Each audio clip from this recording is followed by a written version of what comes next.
días, queridos amigos, bienvenidos una semana más al Tintero. Hoy tendremos el placer de hablar con Luis García Jambrina, que es uno de los autores más en boga en los últimos tiempos. Luis García Jambrina es profesor titular de literatura en la Universidad de Salamanca, además es director de los cuadernos de la cátedra Miguel de Unamuno, es además ensayista, ha sido en ese sentido premio Fray Luis de León, también director de uno de los más importantes eventos literarios de nuestro país, que es el Encuentro de Escritores y Críticos de Berines. Y bueno, hay que decir también que su voz adquirió mucho eco y mucho éxito con la serie protagonizada por Fernando de Rojas, una serie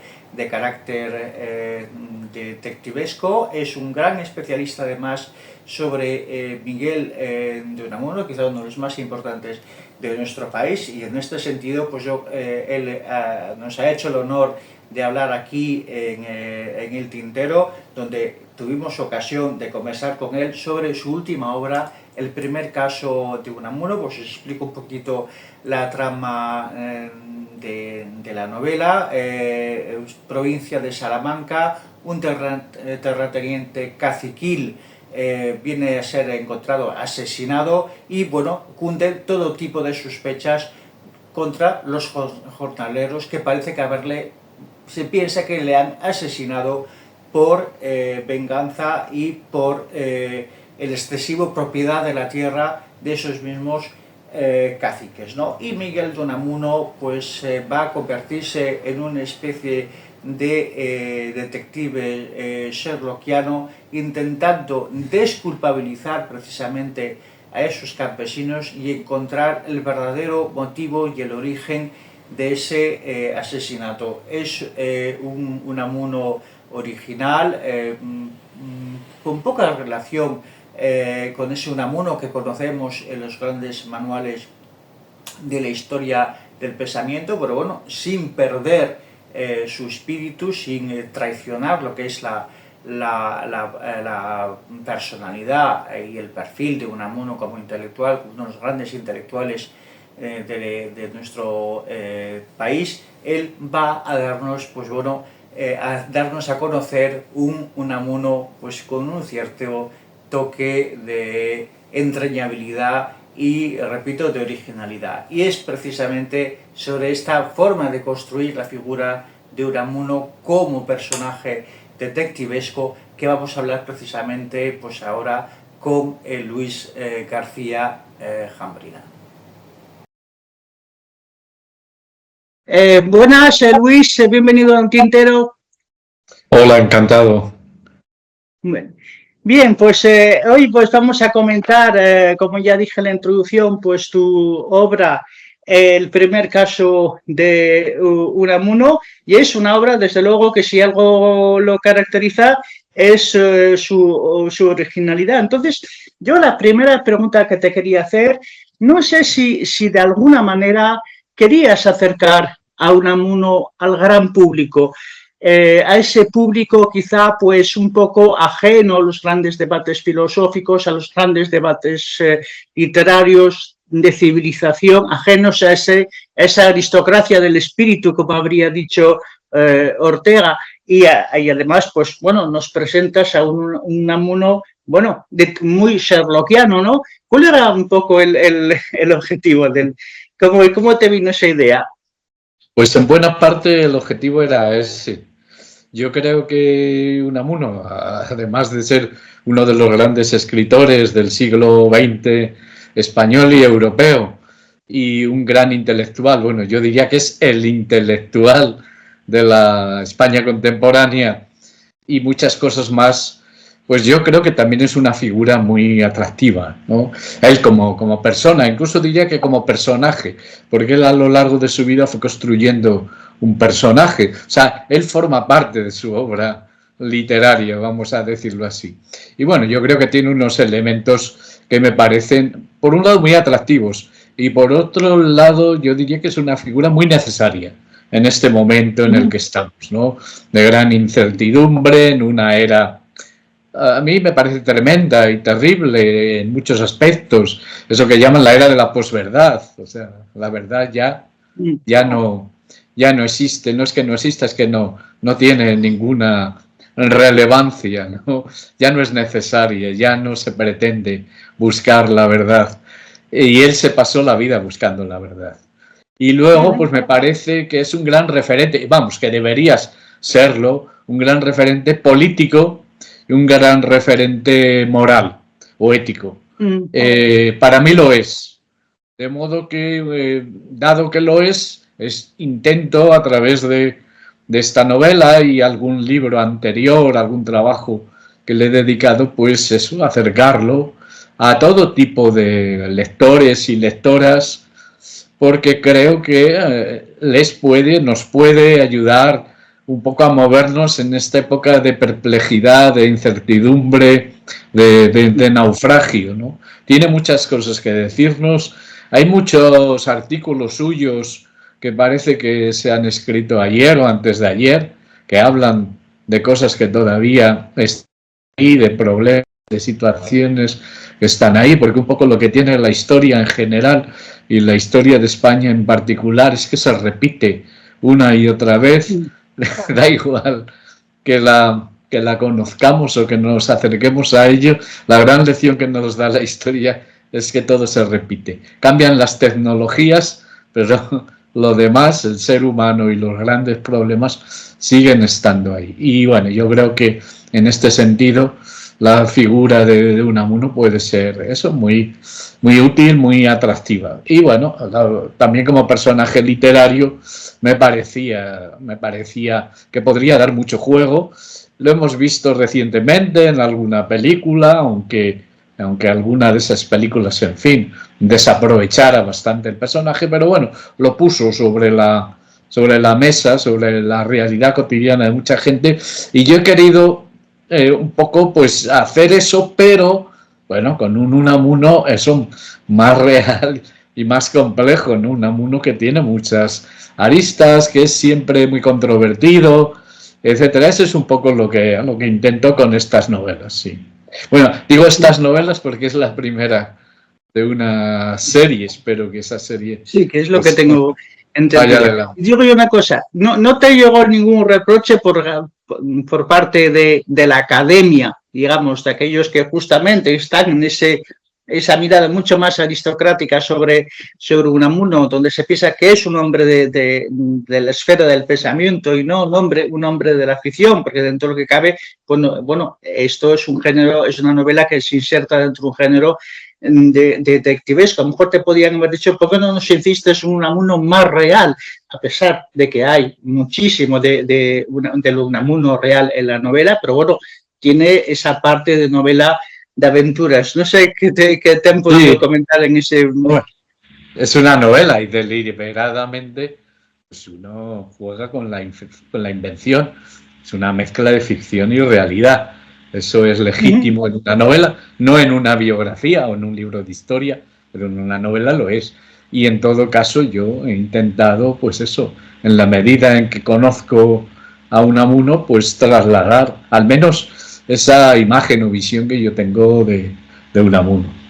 Con respecto a la pregunta, bueno, pues públicamente y que yo sepa, no sean por la academia, vamos a decirlo así, no se ha pronunciado. No me han llegado, pues eso, críticas en ese sentido. Bueno, yo creo que he hecho un personaje que está bastante blindado, que resulta bastante verosímil, bastante creíble, con esa complejidad que todos sabemos que tenía Unamuno, que es un personaje, yo no diría contradictorio, yo lo diría paradójico, está lleno de paradojas, contradictorio no, porque simultáneamente él nunca se contradecía y él además negaba eso, que él fuera contradictorio. Lo que pasa es que es una persona que no tiene ideología, que tiene pensamiento, que es lo que a mí me interesa. A mí las personas con ideología, francamente, me interesan como personas, pero lo siento, su ideología no me interesa nada y prefiero que esté ausente, ¿no? Pero Unamuno no es una persona de ideología, es una persona de pensamiento, un pensamiento vivo, constante, que se está cuestionando a sí mismo de manera continua, que lo cuestiona todo y por lo tanto, claro, visto desde fuera, podemos percibir en esa dialéctica de pensamiento ciertas contradicciones que no son tales, ¿no? Entonces, bueno, en ese sentido no me consta, ya digo, que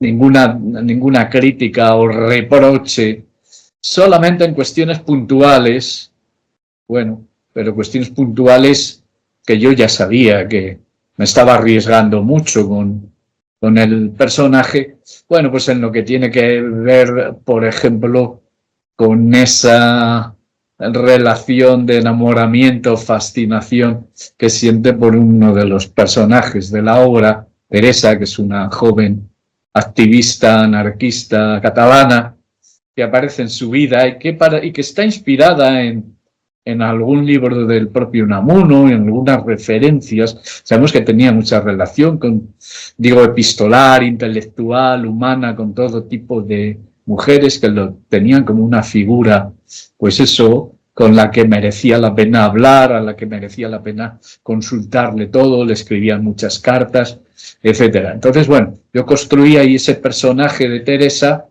un poco también para que le diera una cierta réplica a Unamuno y también para ponerlo en un brete, para ponerlo en situaciones complicadas, ¿no?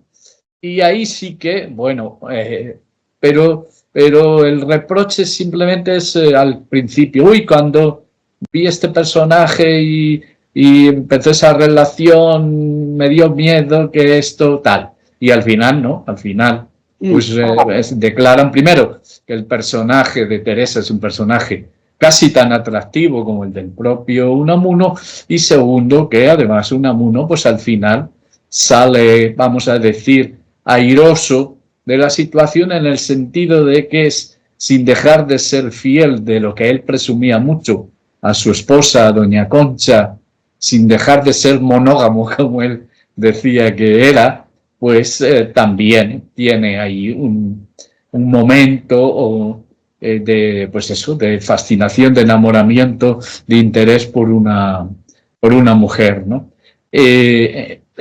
Pero ni siquiera, como digo, en eso ha habido reproche. Me refiero ahora sobre todo por parte de la familia. He hablado con muchos de sus miembros que han estado por aquí, algunos ya los conocía y bueno, pues sé que entre ellos la novela suscitó mucho interés, que la han leído, que se la han pasado, que la han comentado y a lo único que llegan es a esa cuestión, ¿no? Esa preocupación por pues romper en algún aspecto con cierta imagen de Unamuno. Yo creo que en la novela el Unamuno he tratado no de limitarlo, de reducirlo, como a veces se hace en estudios sobre él, sino más bien eso, enriquecerlo y mostrarlo como yo creo que era, pues una persona eso que tenía muchas caras, muchas facetas, una persona muy tolerante, una persona muy abierta y sobre todo, y otro rasgo que yo creo que lo hace atractivo, no ya al personaje, sino a la figura de Unamuno, es su valentía, ¿no? Esa capacidad para enfrentarse con el poder, algo que hoy día sería muy necesario, enfrentarse con el poder y decir la verdad y decir lo que piensa, aunque le fuera pues la vida en ello, o su carrera profesional, o bueno, o su libertad, etcétera. Él, ya sabemos que hace 100 años fue desterrado a Fuerteventura y estuvo varios años en el exilio, luego en París y en Hendaya, etcétera, ¿no? De modo que en ese sentido, que a mí me conste, no me ha llegado y tampoco he leído nada al respecto, ¿no? De esas o sea, un reproche de ese tipo, de que este Unamuno podría ser un fraude o una falsedad o una simpleza. Pero bueno, yo me preocupé mucho o intenté mucho que no fuera así. Claro. Bueno, veo que has sacado muchos temas a colación sobre los que volveremos a hacer, haremos algún matiz, pero bueno, como comentabas al principio, Unamuno es un hombre necesario en el día de hoy, porque desde luego hay serios paralelismos entre ese principios del siglo XX y este principios del siglo XXI, pero justamente que hablabas del enfrentamiento al poder, bueno, tú sabes que la figura del intelectual moderno, contemporáneo, se dice, bueno, que nació con Emilio Zola y su famoso artículo Yo acuso durante la affaire Dreyfus. Y bueno, Zola se adelanta en gran medida a lo que va a ser el intelectual del siglo XX que quedó encarnado en Jean-Paul Sartre, el famoso intelectual engagé. En este sentido, Unamuno, si tuviésemos que perfilarlo, ¿de quién sería más próximo? ¿De Zola o de Sartre? Bueno, yo creo que de Zola, que además ese artículo que lo hizo célebre y bueno, que ya es un elemento recurrente que se cita mucho, ¿no? Es un referente dentro de lo que es eso, el comportamiento de un intelectual con el poder. Yo creo que Unamuno es autor de muchos yo acusos, muchos. Estaba continuamente acusando al poder, continuamente, sobre todo tipo de cosas, pero sobre todo sobre las importantes, ¿no? La guerra de Marruecos, la neutralidad en la Gran Guerra o Primera Guerra Mundial. Él decía que no, que España tenía que tomar partido de manera clara, que la guerra no era solo una guerra económica y de poder, sino también era una guerra de ideas, de dos grandes bloques, y que España tenía que alinearse con alguno de ellos. Acusó desde el primer momento la dictadura de Primo de Rivera, continuamente al rey, en todo su comportamiento, a muchos militares, Millán Astray, entre ellos, y así siguió. Y cuando llega la República, pues evidentemente siguió siendo crítico. O pensamos que porque fuera la República ya Unamuno tenía que cerrarse en casa y solo hacer parabienes. No, Unamuno siguió siendo crítico, y cuando vio o veía que la República se desviaba de lo que él, y muchos como él, que no era único en eso, consideraban que era el camino, pues lo decía. Y así hasta el momento en el que estalla el alzamiento, la guerra civil. Ahí hay un momento en el que él se equivoca o lo engañan, y bueno, y saluda ese alzamiento como una manera de enderezar el rumbo de la República, porque él no creía que ese alzamiento fuera contra la República, pero él enseguida se dio cuenta como no podía ser menos, y ahí en una Salamanca ocupada por el ejército de Franco, de los sublevados, que tenía aquí su cuartel general, y aquí estaba la sede de prensa y propaganda, pues ahí él, hasta el final de su vida, dijo lo que tenía que decir, y acusó a los sublevados, y acusó a Millán Astray, y acusó, bueno, y denunció públicamente, internacionalmente, en la medida que pudo, pues las grandes atrocidades que se estaban cometiendo en España. O sea que yo creo que está más cerca de Zola, porque en muchos aspectos Unamuno, que vive a caballo entre el siglo XIX y el siglo XX, él decía que se sentía más próximo del siglo XIX que del XX, ¿no? Y por eso creo que sí que está en esa, es de la estirpe de Zola, y es de la estirpe del yo acuso, que es lo que deberían hacer hoy día los intelectuales. Los intelectuales, en el suponer de que existan, lo que hacen generalmente es aplaudir al poder o aplaudir a la oposición para que conquiste el poder. No son críticos con el poder de ninguna manera. Si lo son, es desde la otra postura. Mientras que Unamuno no estaba en ninguno de los lados, y él atizaba en todas las direcciones cuando creía que tenía que atizar. Entonces, pues ese es el Unamuno que yo también intento reivindicar. Ya lo de Sartre me parece la cosa un poquito más enrevesada, y ya estamos ahí en el camino, creo yo, y y no quiero ser injusto con este gran pensador, pues ya un poco del intelectual que es crítico, pero que luego se acomoda al poder, o por lo menos a uno de los lados que están compitiendo por ese poder.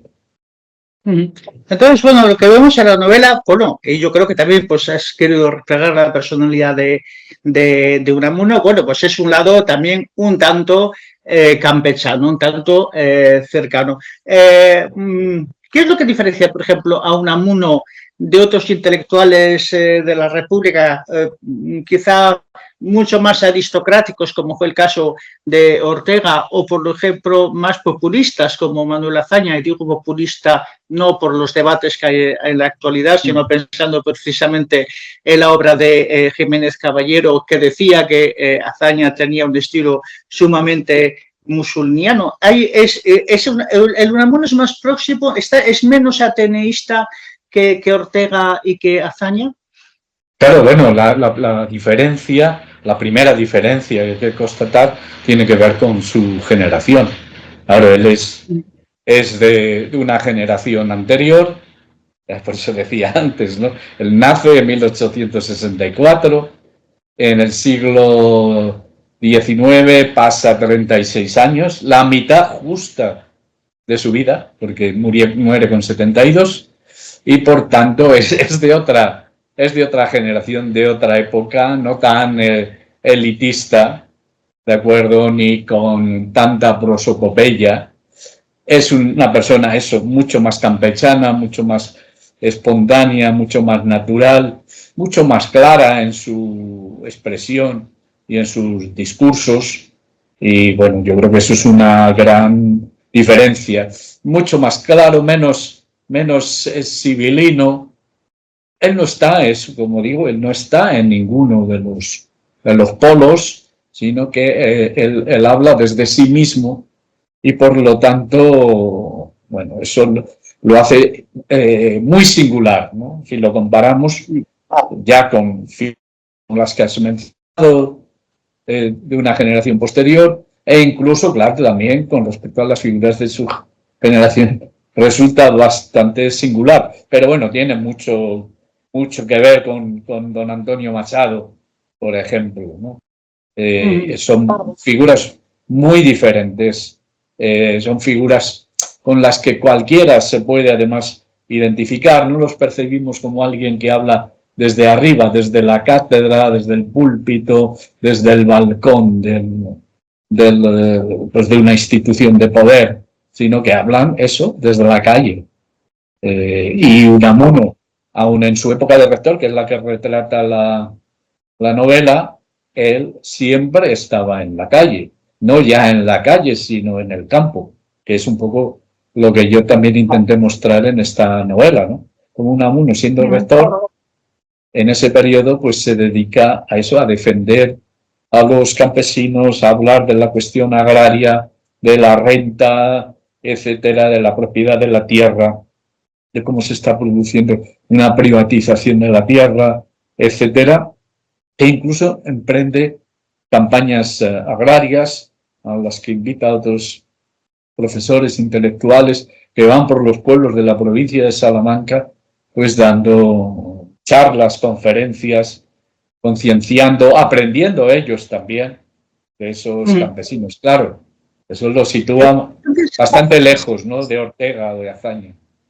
Sí, entonces, respecto justamente que hablabas de cuestiones generacionales, uno de los puntos de partida de la novela, más allá, bueno, de lo que es la trama, el asesinato de un terrateniente que convierte precisamente a Unamuno en una especie de Sherlock Holmes, de detective, pero hay un tema también que es punto de arranque, que es la polémica de Unamuno con Ramiro de Maeztu. ¿Qué es lo que les diferenciaba realmente a ellos? Sí. Bueno, aquí lo vemos un poquito, ¿no?, en esta novela. La novela tiene como punto de partida un caso real, que podríamos llamar el caso Boada. Boada es un pequeño pueblo de la provincia de Salamanca, entonces tenía 1000 habitantes justos, ahora tiene menos de 300, o sea que ha perdido mucha población, ha ido a menos, como ya se empezaba a ver entonces, ¿no? Y bueno, y el caso de Boada es muy singular porque todo un pueblo decide que quiere emigrar a Argentina y le escribe una carta al presidente de Argentina diciendo que todos ellos, sin excepción, incluido el cura, el médico, etcétera, quieren viajar a Argentina y necesitan ayuda para los pasajes. El presidente de Argentina no les contesta, pero filtra la carta a la prensa, se publica esa carta y esa carta pues llega a oídos de Maeztu, que la lee y publica un artículo. Él vivía en Londres. Ahí ya tenemos una diferencia. Maeztu vive en Londres, una vida, vamos a decir, cómoda, cosmopolita, etcétera, ¿no? Y Unamuno vive en Salamanca y muy conectado a la provincia de Salamanca, ganándose la vida como catedrático de universidad, etcétera. Entonces, bueno, Maeztu, la reacción que tiene Maeztu frente a esa carta y frente a esa pretensión de los boadenses de emigrar a Argentina, todos ellos, todo el pueblo, es una reacción muy negativa y tremenda, porque los acusa de antipatriotas y de cobardes, nada menos, ¿no? Por querer emigrar a un país extranjero. Ahora, estamos en un momento crítico porque la pérdida de las últimas colonias de ultramar se acaba de producir, finales año 98, finales del 19, y hay un momento no solo ya de crisis económica, sino también de crisis de identidad nacional. Y frente a eso, pues claro, también las posturas de Maeztu y Unamuno son muy diferentes. Y en ese sentido, Maeztu se muestra crítico con este pueblo porque parece como que este pueblo que vive, pues eso, en la entraña de España, ¿no? Es renunciar a su identidad para perderla e irse a otro país, ¿no? En busca de un medio de vida. Unamuno, sin embargo, Unamuno lee ese artículo al día siguiente, porque se publica en la prensa local de Salamanca también, se había publicado en un medio nacional, y enseguida se enfada con esa actitud de Maeztu. Y él, lo primero que hace es ir al pueblo de Boada. Coge un tren, entonces se podía ir en tren a Boada, cosa milagrosa, porque era en la provincia de Salamanca hay muy pocas posibilidades de viajar en tren, y allí habla con la gente. Gran diferencia. No se alimenta solo de lo que aparece en los periódicos, en los libros, él está en contacto con la gente. Habla con ellos, le pregunta, bueno, ustedes, ¿cómo es que todo el pueblo quiere irse? Pues mire usted, no tenemos para alimentar a nuestros hijos, no tenemos modo de subsistencia aquí en el pueblo, tenemos que ir. Y le cuentan, no de forma crítica, sino, pues mire usted, es que ya ni siquiera tenemos los bienes comunales, las tierras comunales, que eran ya como la última posibilidad de subsistencia, ¿no? Pues de eso vivía el pueblo, tanto de las tierras, de los árboles, de la leña, de los frutos que dieran, eso, lo que fuera, eso ya era el último recurso, pero el gobierno había permitido la venta de sus bienes comunales. Entonces Unamuno va donde está la raíz del problema, no es un problema de que estos boadenses sean cobardes y antipatriotas, es un problema económico y es un problema político que tiene que ver con el hecho de que el gobierno está permitiendo la venta de esas tierras de manera ilícita porque no se podían vender así como así, y además se había quedado con todo el dinero el gobierno, no le había dado la parte correspondiente al municipio. Y en segundo lugar, el problema de fondo es eso, que se está produciendo una concentración, privatización de las tierras en unas pocas manos, con lo cual los campesinos quedan sin posibilidad de trabajar, aunque quisieran trabajar de jornaleros por 4 perras, tampoco ni siquiera eso podían.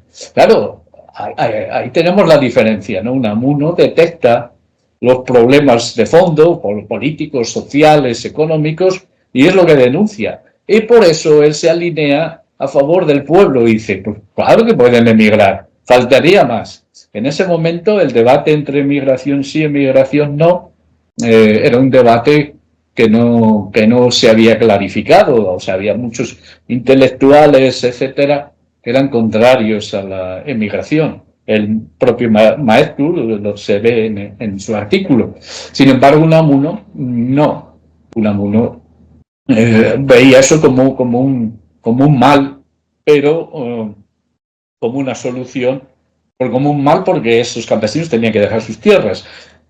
No solo es que ellos las dejaran, sino que ese pueblo iba a quedar despoblado. Que ahí está otro de los problemas que aparecen en la novela y que empiezan entonces, que es el de la España vacía o vaciada o desahuciada. Y todo eso lo denuncia Unamuno. ¿Por qué? Porque Unamuno tenía conocimientos de economía, había leído muchos libros en inglés, en otras lenguas, sobre economía, sobre la renta, sobre la cuestión agraria. Todo, había, pues eso, denunciado la fallida reforma liberal, etcétera, etcétera. Mientras que Maeztu pues se sitúa ahí en una postura, vamos a decir, un poquito elitista, con respecto a un problema que es muy serio y muy grave para muchas personas. Bueno, pues ahí está la diferencia. Yo esto no me lo he inventado, eso está ahí. Cualquiera además puede en Google buscar los artículos que aparecen en la correspondencia, que yo los menciono. O sea, yo me topé con esto y me pareció que era un arranque maravilloso de la novela porque retrata muy bien parte de la España de la época, desde luego la provincia de Salamanca, y retrata muy bien a Unamuno, ¿no? Cómo Unamuno se posiciona como partido, cómo va a las raíces del problema, cómo habla con la gente, cómo se entiende con ellos. Claro, Maeztu no podría haberse entendido con los campesinos, él estaba en otra órbita, otro lenguaje. Eso no quita para que Unamuno y Maeztu, o sea, que eran los dos de origen vasco, hubieran tenido cierta amistad, pero sí que chocaban en muchas cuestiones. Veo que, bueno, que también nos describes pues esa Castilla la Vieja de todos, de los grandes propiedades. ¿Ha tenido verdadera visibilidad histórica? Porque cuando pensamos en los terratenientes, cuando pensamos en los caciques, en los grandes propietarios, pues ¿qué es lo que nos viene enseguida a la mente? Pues la España del Sur, Extremadura. Ese caciquismo castellano ¿tiene menos visibilidad histórica que pudiese tener el andaluz, por ejemplo? Sí, es posible, claro, es posible. Por eso me interesaba más, ¿no? Porque era una manera, además, eso, de visibilizar ese problema del caciquismo, pero en un pueblo de Salamanca, ¿no? Que ya, bueno, pues eso, estamos ya próximos a Extremadura, ¿no? Estamos en el sur de esta comunidad que no es fácil denominar, ¿no? Pero efectivamente, cuando se habla de estos asuntos, pues se piensa más en Andalucía, se piensa más, o en última instancia, en Extremadura, pero no en la provincia de Salamanca, donde todo este asunto estaba muy presente. En ese momento habían quedado abandonados muchísimos pueblos y aldeas de la provincia de Salamanca. Incluso si los vecinos que querían resistir y quedarse, pues acababan echando. Bien porque no les daban trabajo, no lo había de hecho, o bien incluso les quemaban las casas. En alguna aldea de Salamanca los vecinos tuvieron que irse porque se habían quemado las casas. Bueno, aquí, de todas formas, creo que aquí hay una peculiaridad y es que se produce esa gran concentración de tierras que dan lugar a grandes dehesas para la cría del ganado. O sea, lo que eran tierras de labor ahora son tierras para la cría del ganado. Ahí surgen pues, muchas de las grandes ganaderías por las que es célebre todavía hoy la provincia de Salamanca, ¿no? Ahí surge entonces. Se forman esas grandes dehesas, incluso eso que se llamaba coto cerrado, pues eso, una gran extensión de tierras, incluso en la que quedan incorporados algunos pueblos y aldeas que desaparecen como tales, ¿no? Bueno, pues es que ahí vemos muy bien, ¿no? Este problema porque transforma mucho la buena parte de la provincia de Salamanca, los medios de vida, la situación de los agricultores, que ya digo, se tienen que ir o bien a otros territorios de España o emigrar a Argentina Es un país entonces muy, muy próspero, ¿no? Todo esto, insisto, a Unamuno le preocupaba. O sea, no es que yo lo quiera meter ahí, sino que él estaba ahí. Él escribió mucho, él emprendió campañas agrarias y el caso de Boada es célebre porque si él no hubiera escrito ese artículo de réplica contra Maeztu, el tema se hubiera quedado ahí. Pero trascendió y se convirtió en noticia nacional, hasta el punto de que el gobierno de España pues, se interesa por el asunto. Bueno, ¿qué está pasando en Boada? Mandan a una delegación para que vea a ver qué es lo que está pasando allí, que no era muy diferente a lo que había pasado en otros pueblos. La diferencia es que Unamuno hace que ese tema pues salte a los medios, a la prensa de entonces, y entonces el gobierno pues se ve obligado a hacer el paripé y emprender ahí pues eso, unas medidas para contentar al pueblo, arreglar caminos, crear una especie de escuela de agronomía, cuando lo que faltaban eran tierras que cultivar, etcétera, etcétera, etcétera. Eso es lo que, esa es la gran diferencia. Por eso me parece un caso tan interesante, que por cierto no ha generado mucha bibliografía, me refiero a bibliografía académica, ¿no? Por parte de historia. Y vamos, yo conocí el caso gracias a estos artículos y unos pocos, pues yo diría que 2 o 3 profesores han hablado de ello, nada más, en artículos o capítulos del libro. O sea, es un tema, es eso que me parece que es un caso, pues eso que nos muestra muy bien la situación de España, la situación de la provincia de Salamanca y, bueno, cómo estaba a comienzos del siglo XX, ¿no? Y ahí estaba Unamuno. Siempre un poco en medio de todo. Hay una parte donde el anarquista, pintor, Anselmo, le comenta a Unamuno, bueno, es que los salamantinos son unos meapilas. Entonces, bueno, tú que también vives allí, que eres de allí, bueno, sí que te quería preguntar, Salamanca, todos sabemos que, bueno, que Castilla la Vieja siempre ha sido considerada, pues bueno, como una fuente de reaccionarismo, lo estamos viendo también como una especie de origen de la leyenda negra, pero siempre se dijo que Salamanca, quizá por su ambiente universitario y liberal, había sido una fuente de resistencia frente a ese reaccionarismo propiamente de esa Castilla la Vieja. ¿Hoy sigue siendo así o es un mito? No, yo creo que no, que es una realidad. Es una realidad distinta, que ha cambiado, que ha evolucionado, pero es una realidad. Primero es una realidad, no es un mito. Segundo, es una realidad todavía presente. Y Salamanca, lo que pasa es que siempre tendemos a eso, a ver las cosas o totalmente negras o totalmente blancas. No, o sea, están las dos caras. Claramente la ciudad de Salamanca tiene esas dos caras. La que tiene que ver con esa tradición conservadora y reaccionaria que sigue todavía viva. Yo lo he experimentado en propia carne en algún momento, por ejemplo, cuando publicamos el libro sobre la doble muerte de Unamuno. Pero, claro, por otro lado está lo que tú llamas la resistencia, efectivamente, frente a eso. Y ninguna de las dos caras ha desaparecido. O sea, las dos siguen conviviendo y a veces yo diría que de manera refractaria, no se acaban de mezclar, ¿no? Entonces, bueno, la universidad efectivamente yo creo que es un poco lo que... Bueno, para empezar, la universidad la única ha sido tradicionalmente, ahora no, porque ahora está el turismo, la única industria que ha tenido esta ciudad, ¿no?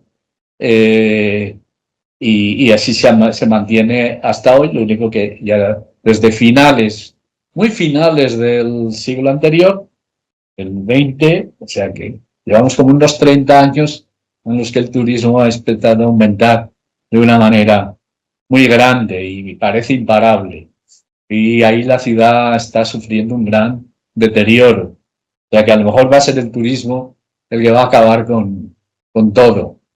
Pero bueno, ese no es el tema. En todo caso, Bueno, por cierto, de ese turismo, pues claro, la parte, vamos a decir, más reaccionaria, pues enseguida se aprovecha, porque claro, cuando hay una fuente de ingresos que además es fácil, que no exige formación ni inversión, pues a lo fácil.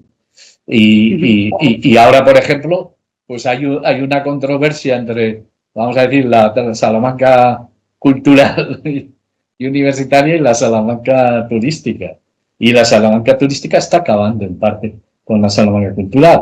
Hace muy poquito desapareció la única librería que hay en la Libreros. La calle Libreros, la calle donde se empezaron a implantar las primeras imprentas, las primeras librerías aquí en Salamanca a finales del siglo XV. Y bueno, pues la única librería que quedaba, que es una librería anticuaria, pues ha desaparecido. ¿Por qué? Porque ese edificio en el que estaba, pues se ha vendido y seguramente se convierta, pues, si algo no lo remedia, en pisos turísticos, ¿no? Entonces, bueno, pues sí, esta Salamanca tiene mucho peso. Y claro, y Unamuno lo sufrió, yo lo comento al comienzo de la novela, ¿no?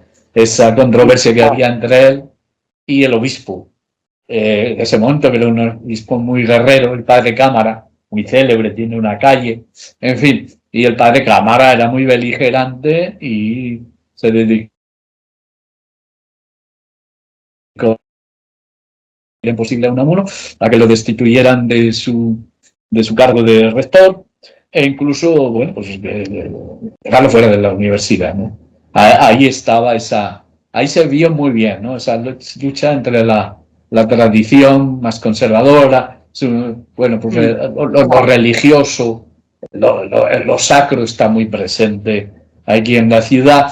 Hace muy poquito vimos en televisión como en una calle de Salamanca había una de estas fiestas relacionadas con el orgullo y una carrera de tacones, lo que lo llaman así, y esa carrera de tacones se vio interrumpida por una procesión religiosa que, por cierto, no sé de dónde salía, porque que yo sepa en esas fechas, pero ahora que en Salamanca hay más procesiones ahora que hace 100 años, por lo cual es muy significativo. Bueno, pues esa procesión irrumpió en esa calle y tuvo que interrumpirse esa fiesta, ¿no? Del orgullo. Bueno, yo creo que es anecdótico, pero también nos muestra un poquito la fisonomía de la ciudad, que yo traté de mostrar en la novela y también un poco para leerla en clave de presente, porque lo que nos muestra la historia es eso, que todo permanece de una manera u otra, ¿no? Sí, sí. Entonces, bueno, un personaje que evidentemente yo sé que lo tienes muy presente, que es importante de la novela y que yo intuyo que le tienes mucho cariño, que es el de Teresa, que en este caso pues es un personaje más ficcional, que es una anarquista catalana, pero bueno, que está inspirado en un libro de, evidentemente, como de Unamuno, Teresa, que es un libro de rimas, pero bueno, es una obra poco conocida en comparación a lo que ha podido ser, por ejemplo, La tía Tula. ¿Por qué motivo esa obra fue tan, bueno, un poco sepultada? Esto que era, que quizá Unamuno era un gran pensador, pero un gran literato también, pero en cambio como poeta pues era un poquito más secundón, no sé. Es que, para empezar, ese libro no es un libro de poemas, no es eso que se llama un poemario, que es lo que hasta ahora se ha considerado. De hecho, en las obras completas se editan el volumen de poesía de Unamuno, pero no es un libro de poemas. Es que ese es el primer gran error del que todavía no se ha salido. Entonces, ese libro se convirtió, con el paso del tiempo, en el libro menos leído, menos conocido, menos valorado, menos estudiado de Unamuno. ¿Por qué? Pues la razón tiene que ver, de nuevo, también con la política, ¿no?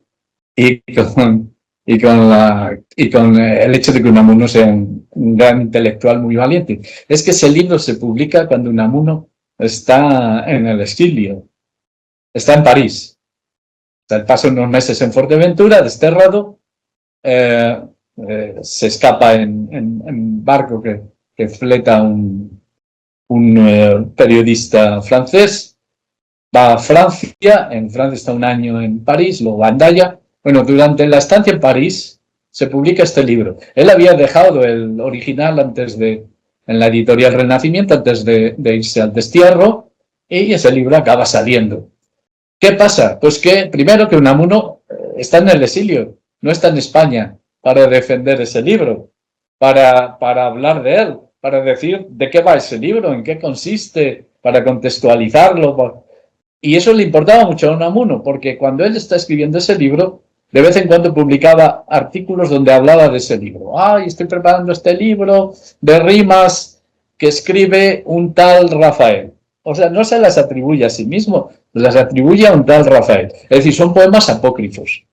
Entonces, claro, Unamuno tenía que haber estado aquí para defender ese libro, pero como estaba en el exilio, y además él se había propuesto a partir de un determinado momento no escribir en España, no publicar en España ningún artículo ni nada hasta que no acabara la dictadura de Primo de Rivera, por lo tanto, él ni se enteró, o sea, es que ni se enteró cuando se publicó ese libro, porque tardó luego mucho tiempo en llegarle los primeros ejemplares, etcétera. O sea, que ese es el problema, que es un libro, es una consecuencia de su exilio, que esta obra queda totalmente orillada, incomprendida. Bueno, ese es el primer motivo, que es importante. El segundo motivo es que es un libro muy peculiar, muy singular. Es uno de los libros más rompedores de Unamuno, más vanguardistas, si se me permite la expresión, porque él no presumía de vanguardista, es más,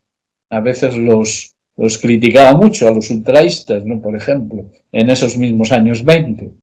Entonces, claro, ese libro, la gente, los que se acercaron a él, pero no sabían de qué iba eso. ¿Pero qué es esto? Poemas de Unamuno, encima poemas neorrománticos, poemas beckerianos, pero bueno, don Miguel, que ya tenía 60 años, nos viene aquí ahora con...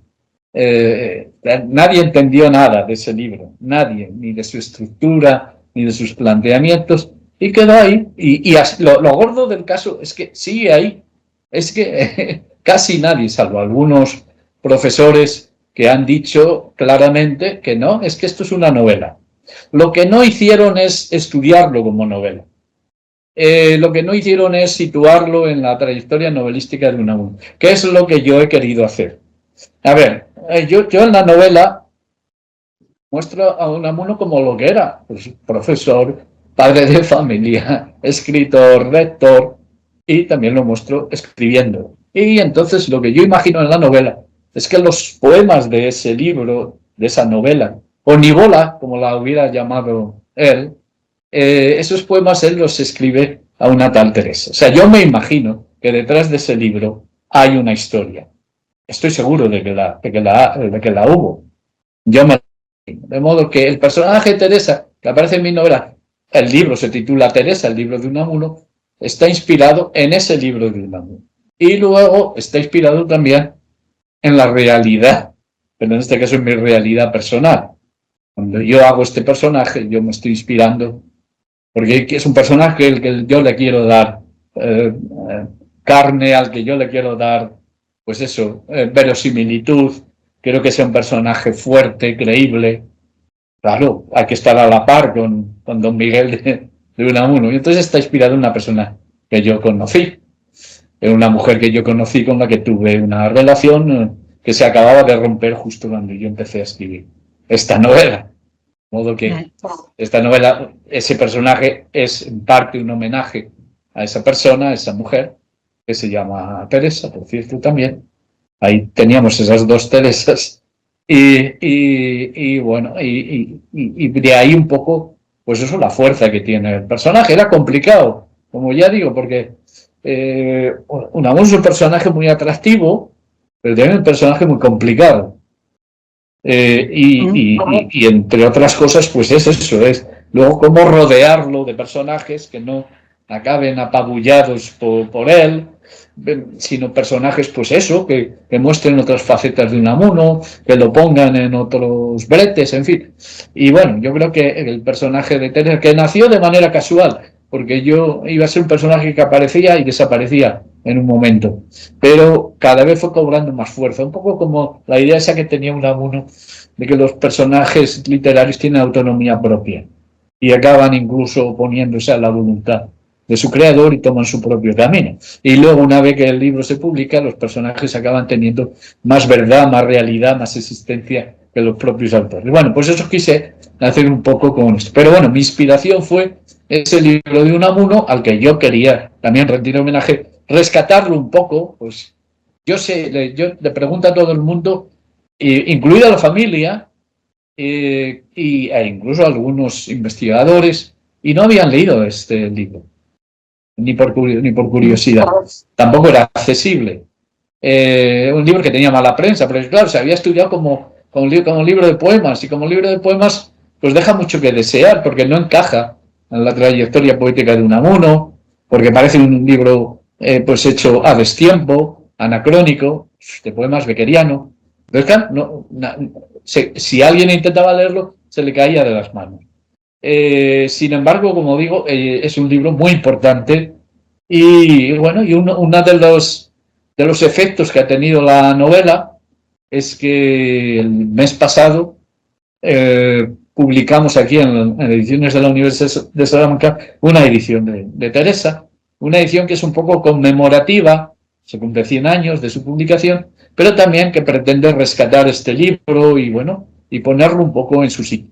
Por un lado está el libro, era importante que fuera un facsímil de la primera edición porque era como darle una nueva oportunidad al libro, simbólica, pero lleva un librito donde yo pues trato un poco de poner en su sitio este libro, de estudiarlo, de defenderlo, de reivindicarlo, etc. O sea que bueno, yo quería que en la novela estuviera muy presente la literatura. O sea, quería que fuera una novela policíaca y negra, dirigida a un público muy amplio, pero también que tuviera estos elementos literarios. Era un poco algo que ya había hecho yo con Fernando de Rojas y la serie de los manuscritos. También me interesa mucho eso, hacer novelas que tienen protagonistas que son escritores y donde se habla de literatura, de pensamiento, etcétera, que a simple vista podría echar para atrás a los lectores, a la mayoría de ellos. Pero yo creo que estos personajes, si se los sabe tratar, y todo este mundo literario, todos estos juegos literarios y enigmas de la literatura, si se saben contar, yo creo que tienen mucho interés para todo el mundo. Y eso es un poco lo que busqué. De modo que el personaje de Teresa es una pieza muy fundamental. También contribuye un poco a la cuestión política de la novela, porque, bueno, pues en este caso es una postura muy diferente a la de Unamuno, ¿no? De una revolucionaria, etcétera, pero que tiene algo de común con Unamuno, porque Unamuno fue anarquista. A ver, lo fue en su juventud. Y luego nunca perdió, y él mismo lo reconoce en alguna carta y artículo, nunca perdió ese pozo anarquista, que para mí es muy atractivo. O sea, ese pozo anarquista que lo lleva, pues eso, a ser una persona incómoda para los políticos y las instituciones, una persona, pues eso, muy rebelde, una persona muy, a veces, irreverente, etcétera, ¿no? Transgresora. Y yo creo que todo eso tiene que ver con ese fondo anarquista que le viene de su juventud, pero que nunca perdió, porque ese carácter liberal que él tenía, liberal del siglo XIX, no del siglo XX ni de ahora, pues conjugaba muy bien con el anarquismo de base, ¿no? Pero claro, están las antípodas de Teresa, que es una militante activista que viene a Salamanca, pues a ver qué es lo que está pasando en ese pueblo salmantino, a ver si pueden agitar ahí, es provocar alguna revolución, ¿no? Bueno, y hablas que hay mucha literatura, pero hay mucho psicoanálisis también, ¿no? Porque la trama tiene una dimensión freudiana dentro, sin querer hacer spoiler, pero tienes una cierta dimensión freudiana, ¿no? Bueno, ojalá sea así, a ver. Muchas de estas cosas no son absolutamente conscientes, ¿no? Pero a mí me interesaba efectivamente que también tuviera esta dimensión, ya no te voy a decir freudiana, pero sí, pues eso, es una novela en la que se debate sobre las emociones, la razón frente a la emoción, etcétera, ¿no? Entonces, y bueno, luego la resolución del crimen, todo lo que tiene que ver con el crimen tiene también que ver con este asunto. Se habla de mitos clásicos como el de Edipo, hablando de psicoanálisis. De modo que sí, sí quería que tuviera todo este trasfondo. Entre otras cosas porque es de época. Estamos en 1905. 1905 está en auge el psicoanálisis. La interpretación de los sueños se había publicado, si no recuerdo mal, en 1899 o 1900. O sea, todo eso estaba en el aire. Unamuno estaba muy enterado de, de los escritos de Freud, etcétera. O sea, que sí, todo eso forma parte de la época, forma parte también, pues es un personaje tan rico, profundo como Unamuno, al que le interesaba mucho todas estas cosas. Y sí, quería que estuviera sobrevolando un poco eso, ¿no?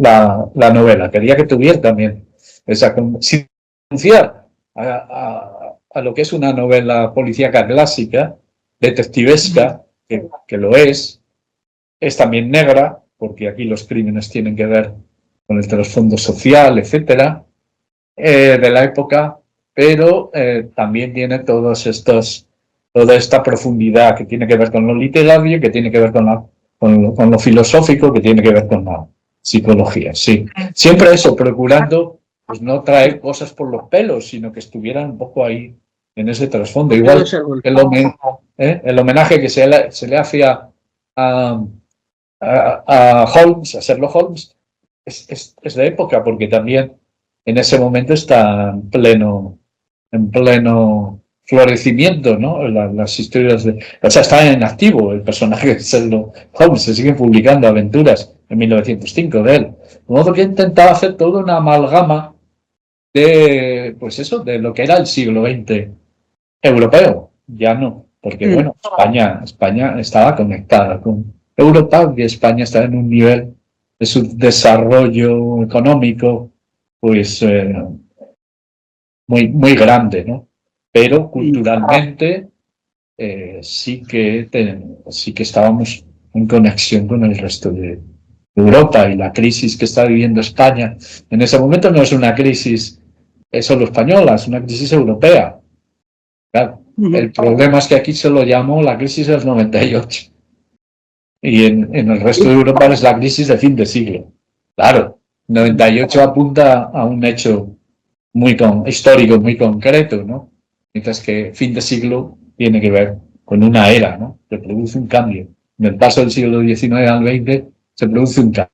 Y que tiene que ver mucho con el psicoanálisis. Uno de los factores que explican ese cambio, esa transformación, es precisamente la aparición a finales del XIX del psicoanálisis freudiano. Y todo esto, en fin, ya que me está, a lo mejor de propia iniciativa yo no lo diría nunca, pero tus preguntas me llevan a insistir en ello. He intentado en la novela mostrar un poco todo esto, todo ese cambio de siglo, toda esa crisis, ¿no?, con la que Europa está envuelta, también España. Y claro, en España, si hay una persona que encarne perfectamente esa crisis de fin de siglo y el paso del 19 al 20, es Miguel de Unamuno.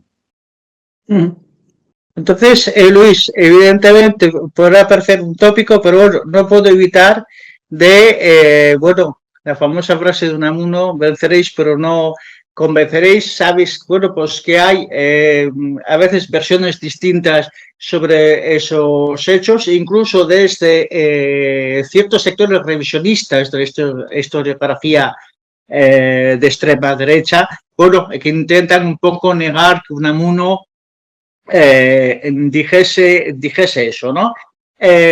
No sé si has visto estos días mismos que ha salido una carta perdida de Unamuno, de una bibliotecaria alumna de Unamuno, que en principio era una carta dirigida a Ortega y a Marañón, que habían también pues, apoyado el alzamiento en aquel momento. Digamos que esa retracción, esa rectificación de Unamuno es el producto, el reflejo de ese Unamuno contradictorio, de ese Unamuno del pensamiento activo del hombre que puede pensar una cosa y después puede llegar a pensar otra. Bueno, algo tiene que ver con eso, pero ya he dicho que más que hablar de Unamuno contradictorio, de contradicción, habría que hablar de Unamuno que está en un pensamiento que está en cambio constante, que no coagula en ideas fijas y definitivas, sino que está continuamente pensando. Entonces, claro, en un momento dado, Unamuno ve que hay unos militares que, según ellos decían, según su discurso, venían a enderezar el rumbo de la República, a corregir ciertas cosas con las que Unamuno también estaba a disgusto por otras razones, pues él, en ese preciso momento, pues dice, adelante. Pero claro, conforme va viendo que la pretensión de esos militares, que además, bueno, había diferencias entre ellos, no eran tales, y que su intención es acabar con la República, bueno, una intención que va mucho más allá, porque sustituir enseguida la legitimidad republicana por otra legitimidad, hay todo, hay un montaje por parte de Franco. Franco no se ocupaba solo de la guerra, o sea, de la guerra en el sentido estricto de la palabra, sino también de la guerra ideológica. Y aquí ya en Salamanca, en los primeros meses de la guerra civil, él ya está buscando la deslegitimación de la República y la legitimación de un nuevo régimen, una nueva España, ¿no? Entonces, Unamuno, claro, como estaba además aquí, pues enseguida ve eso. Y enseguida se pronuncia contra eso. Es que no, él empieza a mandar cartas, empieza a decir cosas, ¿no? Y ya llega el 12 de octubre. El 12 de octubre, a ver, se ha escrito mucho en un sentido u otro, y nos hemos enredado todavía hoy, porque en ese artículo que tú citas del País, sobre esa carta desaparecida, empieza invocándose la frase de siempre: venceréis, pero no convenceréis. La frase que ha hecho fortuna, que la citan unos y otros, pero lo importante no fue esa frase. Esa frase es pura retórica. Lo importante de ese día, del 12 de octubre del 36, en el Paraninfo de la Universidad de Salamanca, es que Unamuno se enfrenta a los militares, se enfrenta a los sublevados, se enfrenta a la falange, y concentrándola en la persona que estaba allí, al lado, muy cerquita de él, que es Millán Astray, el jefe de prensa y propaganda, ¿de acuerdo? O sea que una figura muy importante en ese momento en la guerra, porque la guerra no solo se hace con las armas, se hace también con la propaganda, con las palabras, con las imágenes, etc. Y él se enfrenta. ¿Y qué arma le arroja Unamuno a Millán Astray? Esa frase retórica no sirve para nada. Esa frase retórica se puede servir para contrarrestar lo de muera la intelectualidad, o viva la muerte, cosas así, que son frases retóricas también. No, Unamuno lo que hace es mencionar en su discurso, que no fue un discurso, fue unas palabras improvisadas, porque no estaba previsto que hablara, y tampoco le dejaron que hablara, como es lógico enseguida. Pidió la palabra Millán Astray, todo el mundo allí. Imagino, ¿no? Movimientos, gente incluso que empuñaría las armas, etc. Él invocó a una figura muy importante para él, desgraciadamente poco conocida en la actualidad por la mayoría, que es José Rizal. José Rizal era pues eso, un poco, se convirtió casi un poco por azar, por casualidad, en el gran líder del independentismo filipino. Y José Rizal había sido amigo de Unamuno, se habían conocido cuando eran estudiantes en Madrid, en la Universidad Central. Unamuno admiraba a Rizal, y para Unamuno Rizal era un modelo, porque siendo filipino, siendo tagalo, hablaba perfectamente español, escribía en español, admiraba la cultura española, era una persona superdotada, etcétera. Y encima murió como un mártir, porque lo detuvieron cuando volvía a España, lo llevaron de nuevo a Manila, allí lo juzgaron y allí lo fusilaron. Y cuento esto porque hace muy poquito, hace un mes, he estado en Manila y he estado viendo un poco, pues eso, cómo Rizal es el gran ídolo nacional. Bueno, pues ese ídolo nacional aquí en España era para un militar como Millán Astray, simbolizaba la traición a España. Pero es que además Millán Astray conocía a Rizal, porque coincidieron en el mismo barco que trasladado a Rizal a Manila para ser juzgado y fusilado. Iba Millán Astray como un joven militar de 17 años, porque su bautismo de fuego fue allí, en Filipinas. De modo que mencionar a Rizal en el Paraninfo de la Universidad de Salamanca, el 12 de octubre de 1936, que era la fiesta de la Hispanidad, lo que llamaban ellos el Día de la Raza, era una absoluta provocación. Era como tirar una bomba en mitad del Paraninfo. Y por eso a Unamuno le pasó lo que le pasó. Y si no lo fusilaron igual que a Rizal, es porque no podían permitirse el lujo de fusilarlo.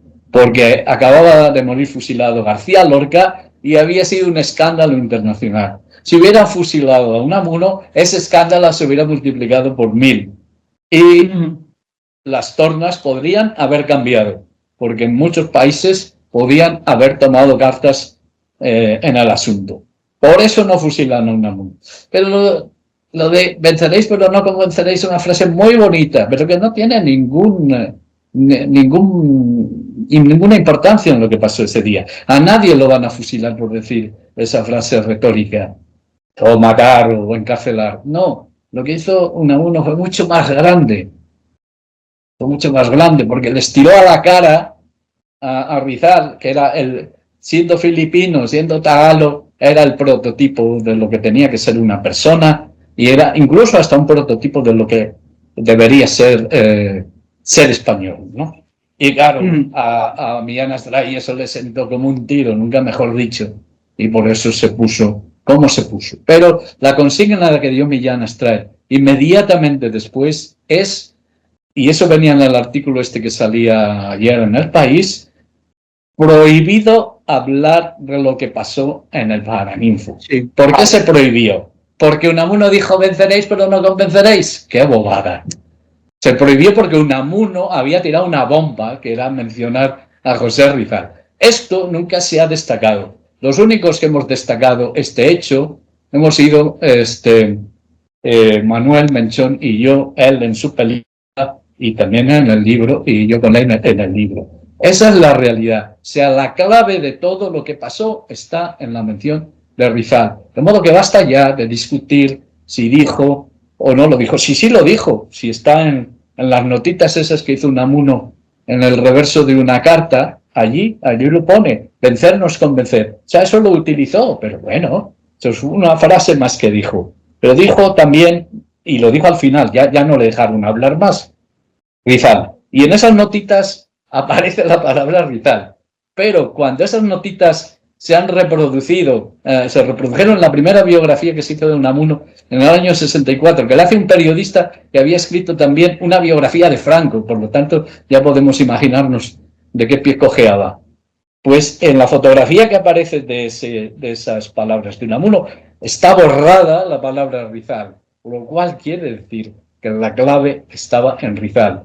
Y lo de menos es lo de vencer, que nos convence, que es una frase muy bonita, pero que no tiene ningún trasfondo, o sea, que no hubiera tenido ningún efecto. El efecto lo tuvo por la mención de Rifat, y lo que hizo Millán está ahí es eso, sofocarlo todo. Además era el jefe de propaganda, o sea, es que estaba obligado. El jefe de prensa y propaganda es el que da consignas sobre lo que se debe decir y lo que no se debe decir. Y lo que dijo después de que acabó eso, prohibido hablar. En el Paraninfo no ha pasado nada. Y esa es la historia. Lo que pasa es que, bueno, luego alguien escribió un relato sobre esta cuestión. Ese relato, un relato inventado, ese relato triunfó, ese relato sale en los libros de historia y ese relato se convirtió en la versión oficial. Pero esa no tiene nada que ver con la realidad. La realidad es mucho más interesante que el cuento, que ese cuento que es muy bonito, pero la realidad es mucho más interesante, porque en la realidad uno demuestra una valentía y una inteligencia asombrosas. Esa es la cuestión. Por lo tanto, o sea, la carta o no carta, si tenemos muchas cartas escritas por Unamuno entre el 12 de octubre y el día de su muerte. Y ya sabemos más o menos lo que él decía, lo que él pensaba, y que estaba convencido de que lo iban a matar, y efectivamente lo mataron. Pero lo mataron por mencionar la soga en casa de la ahorcada, por mencionar la Rizal el día de la raza delante de un montón de fascistas en el sentido estricto de la palabra, porque eran falangistas, y de militares franquistas, ¿no? Bueno, oye, pues yo me alegro mucho que justamente hagas esta puntualización, porque es verdad que muchas veces se reduce a esa frase, incluso se reduce el pensamiento de Unamuno a ese momento, sin olvidando a veces toda su anterior trayectoria desde la crisis del 98. Hay frases mucho más definitorias de Unamuno. La que era su lema, antes, primero la verdad que la paz. Esa frase es contundente. Esa frase es absolutamente original. Esa frase lo define a él perfectamente.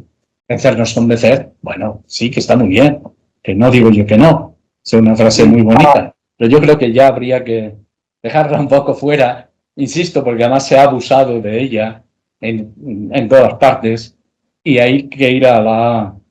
Yo creo que lo que falta, y lo dice un novelista, lo que falta en estos tiempos es realidad. Hemos perdido el sentido de la realidad. El relato cada vez más ideológico y cada vez más emocional se ha comido la realidad, se ha comido el pensamiento. Esa es la tristeza de este tiempo, ¿no? Entonces, por eso Unamuno hoy día es tan necesario, y espero que poco a poco vaya calando, ¿no? Bueno, en cualquier caso, para nuestros seguidores, mi recomendación de esta semana, Luis García Jambrina, el primer caso de Unamuno, y que además es un libro que os va a acercar pues, a uno de los grandes pensadores de la historia intelectual española. Bueno, yo me queda darte las gracias, Luis, por estas interesantes palabras, porque hemos descubierto cosas que yo no sabía, porque yo también soy un lector común y soy una persona con conocimientos también superficiales sobre Unamuno. En cualquier caso, bueno, tengo entendido que vas a seguir que esto se va a convertir en una serie. que nos reservas. Bueno, ya desde el origen yo lo concebí como una serie, no tiene... O sea, el título lo dice claramente, ¿no? El primer caso de Unamuno. A mí me parece que Unamuno, su época, ya lo hemos visto un poquito en la conversación que hemos tenido, Unamuno da mucho de sí, da mucho juego. A Unamuno no lo puedes encerrar en una novela, es su época tampoco. De modo que quería una serie de novelas. A lo largo del tiempo, he empezado en 1905, cuando Unamuno tenía 41 años, es un Unamuno menos conocido, siempre pensamos en él ya con mínimo 60 o 70 años, ¿no? La típica imagen suya, pero yo quiero que partiendo de eso, de ese momento, en las siguientes novelas, un poco lo que quiero publicar es una por década, más o menos, alguna década habrá dos, ir viendo un poco cómo el personaje de Unamuno, pues eso, va desarrollándose, va creciendo, se va metiendo en muchas cosas, muchos líos, y al mismo tiempo ver un poco la historia de España de ese primer tercio del siglo, ¿no? Hasta la guerra civil. Y entonces pues es una novela en los años 10, otra en los años 20, en los años 30 y quizá terminar una novela en el momento de la guerra civil y de los últimos días, de los últimos meses, días de Unamuno. Eso es un poco el proyecto, siempre partiendo de casos reales y de un Unamuno lo más real posible y con grandes dosis de invención, como es lógico, como requiere toda novela, pero que por lo menos toda la base sea real y lo que tiene que ver con Unamuno, pues también en un gran porcentaje sea real en el sentido de documentable o comprobable, ¿no? Y para que el resultado, pues eso sea el de un personaje muy creíble, muy atractivo y muy verosímil, ¿no? Un poco el personaje perdurable, ¿no? Esa es un poco la idea. La base con la que cuento es muy grande, muy importante, ¿no? Unamuno, pero bueno, que tiene esa parte, ¿no? Es Unamuno, es un gran personaje, un personaje muy con el que uno corre muchos riesgos, ¿no? Porque si te puedes deslizar, puedes caer en el tópico, puedes caer en la simplificación, y luego el problema de Unamuno es que todo el mundo, aunque no lo lea, más o menos sabe quién es, sabe lo de inventarnos. Sí, algo sabemos, sí. Algo sabemos. Y eso es muy delicado, porque ya todo el mundo tiene un poco su Unamuno. Entonces, claro, llegas tú con este personaje y a priori pues es complicado, ¿no? Pero bueno, yo creo que ha arrancado con buen pie y espero que en futuras novelas pues haya nuevas. Pues las esperamos ansiosamente. Yo, sobre todo, si llegas al tema de la guerra civil, la voy a esperar con mucha ansiedad. Vuelvo con la recomendación de esta semana. Luis García Jambrina, el primer caso de Unamuno, publicado por Alfaguara. Y bueno, y con esto, pues, Luis, me queda darte las gracias por estas palabras, por este tiempo, y queridos amigos, pues hoy con Luis García Jambrina, pues como de costumbre, nos despedimos de vosotros con 1.000.000 de abrazos literarios. Pues muchas gracias, un saludo y muchos abrazos literarios.